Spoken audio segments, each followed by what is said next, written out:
equal to 0 or this is equal to 0. Then you have a 0, or both. Having said that, this is a simple mathematical expression with a characteristic which is well known. Let's model it. It looks like this.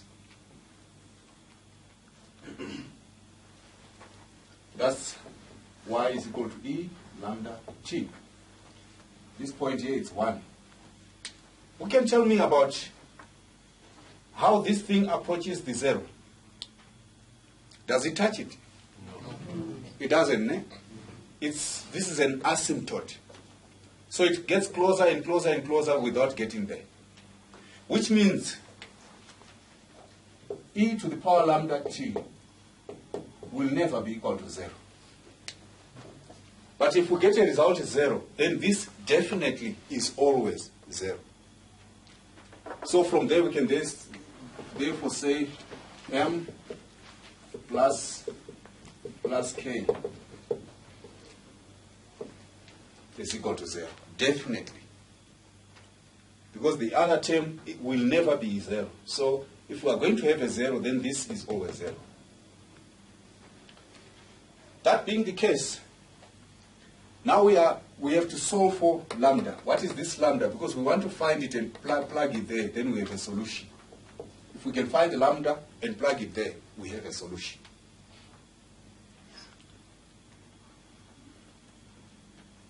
And for our solution, we know that ax squared plus bx plus c is equal to 0. Then we can say x is equal to minus b over 2a plus or minus root of b squared minus 4ac. All that over 2a. Or maybe if I just say everything minus b, like that.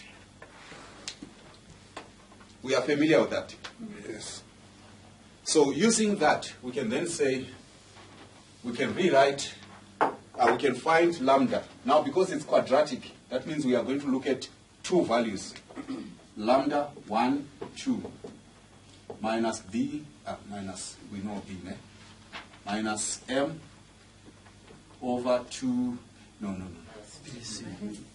over 2m plus or minus 1 over 2m root of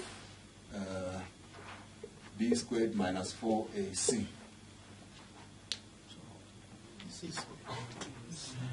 Hey. It's c squared minus.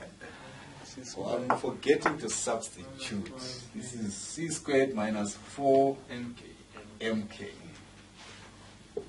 Oh, yeah. We can rewrite this expression. And we can say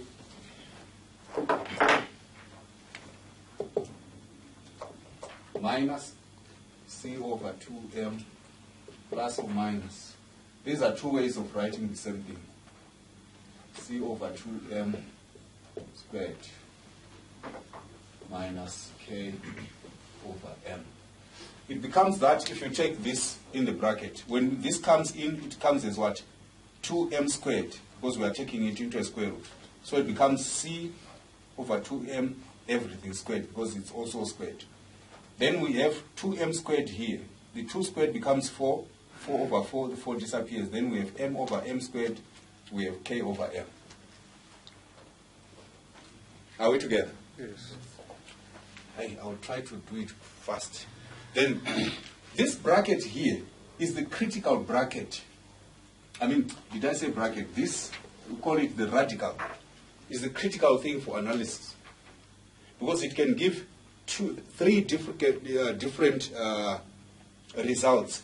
One, you can have this being bigger than that, then you have two, then you have a real value here. Added and subtracted from another real value, you get 2 real roots. Are we together? You can also have this c being equal to that, which means this whole thing becomes 0. Which means you have 2 equal roots, basing on this only, because you are saying this plus 0, this minus 0, so it remains that. That's the second one. And the third solution is when this is smaller than that, then you go into complex. Are we together? Yes. Right. Now, this critical part here, it determines the nature of damping. So, when this is equal to that, we say a system is critically damped, which means